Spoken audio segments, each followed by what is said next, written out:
What's up, guys? MainManSWE here, hoping you're all doing awesome as always. And welcome back to a video on the new patch 5.0 and on Lord Feng Wei. I just said a while ago on this very stream that I have so many people in my chat who just want to win. They are not character loyalists. They're like, oh, my main got nerfed. Who do I play now? Who will give me free wins? And what I said was that you have an interesting situation now in the top two. I think it's undisputable that top two right now in the game is Akuma and Feng Wei. So here you can make an interesting choice. You can say, do I like execution? Am I a try-hard? Do I like technical stuff? And I like technical stuff and I want to win. Then you go with Akuma. Or if you say, I want to win, who do I play? And I hate execution, I want a baby character. You pick Feng Wei. So it's all about those two now, I think. And they're very different in terms of how much work you have to put in. So why is Feng Wei a problem? Well, you saw him at Evo everywhere. Even JDCR played Feng Wei. Naughty, naughty JDCR. Bad boy. Usually sticks with Armor King, sticks to his guns, Dragonov. Even he played Feng Wei. There was more Feng Wei than you think, because a lot of sub Feng Weis were shown off stream. But again, he won Evo, and for a reason. The Feng Wei meta started like, was it a year ago at WePlay? But anyway, it's going to get a hell of a lot worse. And why? Well, because Feng Wei was already meta, and now the competition was nerfed. Every other top 10 DLC, but Feng Wei remains. Feng Wei is the big winner of this patch, and so is Akuma, and so is Zafina, and a couple of other characters you can mention, like Paul, Jin, Lee, for example, Marduk. Marduk won big time. They went under the radar, unfortunately. But Feng Wei is a gigantic problem, and I hope to God that they do an emergency patch like within a few weeks or a month, so that Tekken World Tour doesn't become Feng World Tour. That is literally what's going to happen unless they do something fast. He was already like the biggest problem, and now he's the biggest problem by a mile because, yeah, the competition was nerfed. So again, we can just try and go over what makes him so problematic. And he's just amazingly good at pretty much everything. His trademark is like evasiveness. And Kempo, if you saw how Ni used this, like backdash Kempo, it is just broken.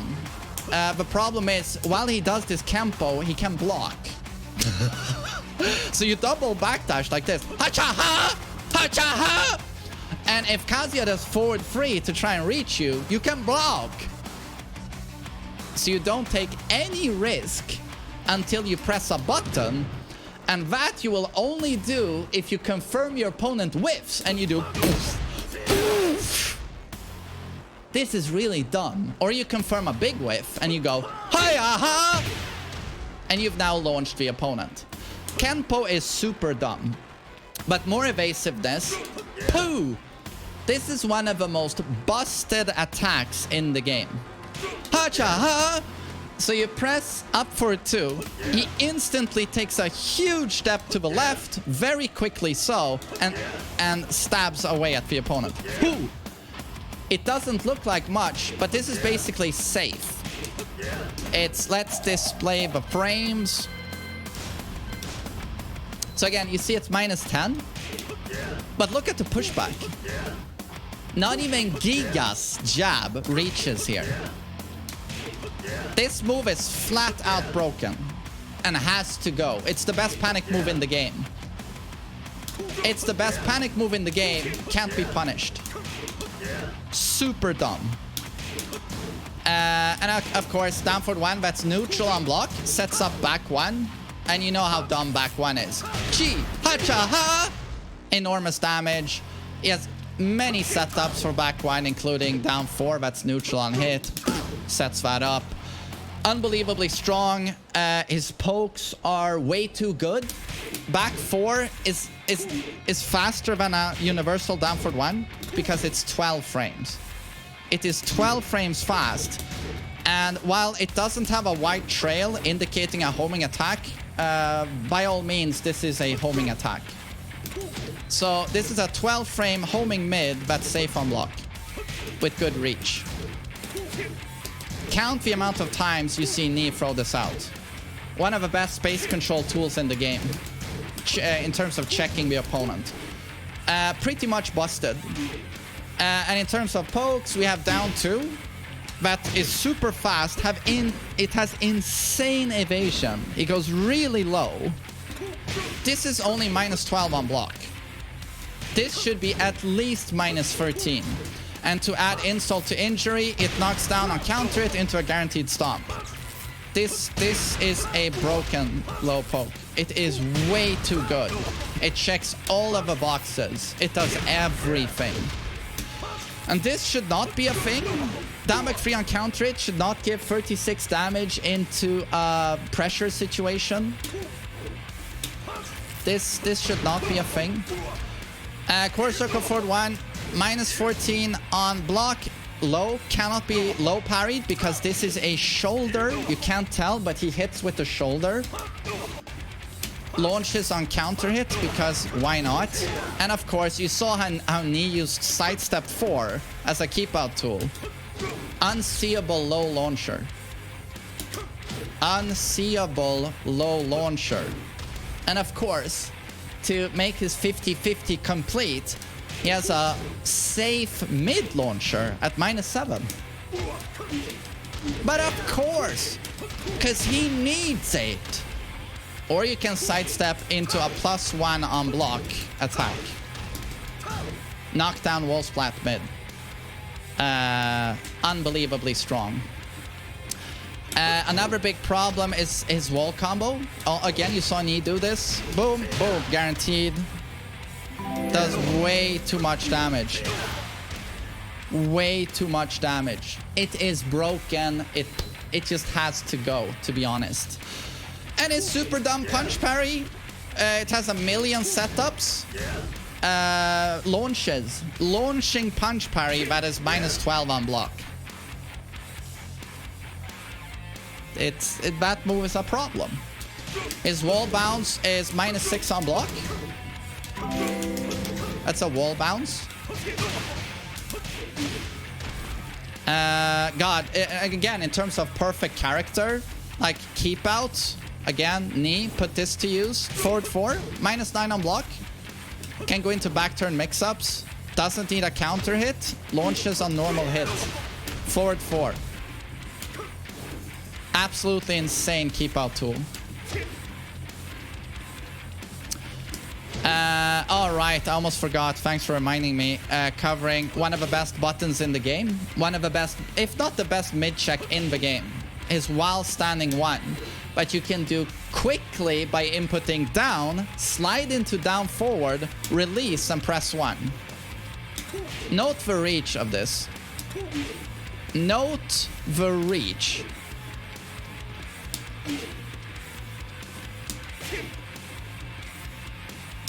That is literally the entire fucking stage almost. And this comes out at 13 frames. It gives 13 damage and +5. And for some reason, this is only -1. So you're basically back to perfect neutral and you can do whatever you want. And for some reason, this is -1 even though it has a follow-up. This is rare. So this is natural for 29 damage, right? 29. That's a lot. And now, of course, you'll say, well, it's -10 at least. Yeah, if it wasn't for the third hit, a follow-up that knocks down. And on counter hit, 50 damage. And this is a character that used to have very bad average combos. They gave him combos in Season 4. Combos that main man can't do, though.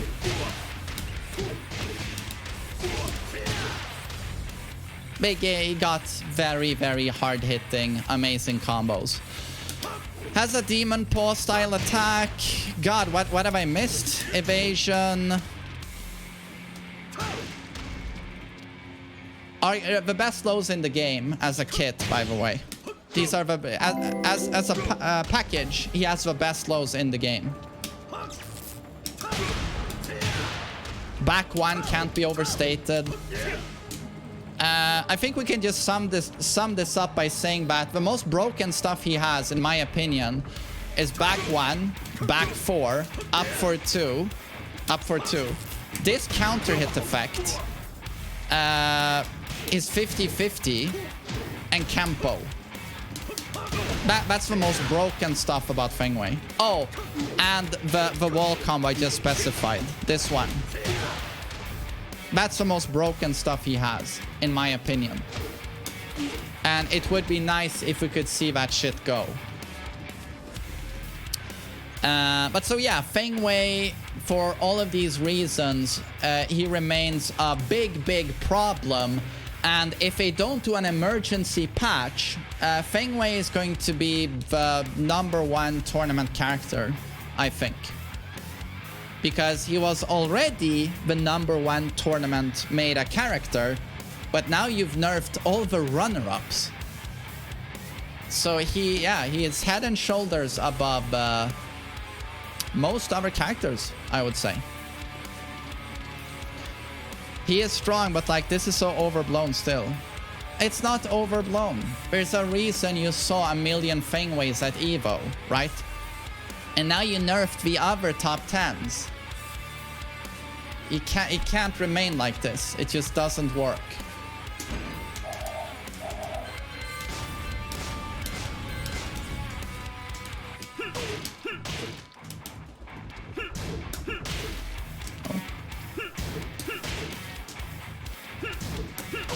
Am I mistiming the parry?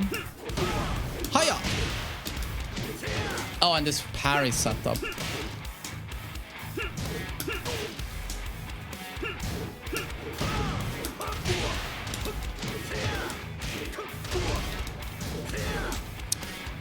But yeah, pretty dumb character. But we'll see. Hopefully patch.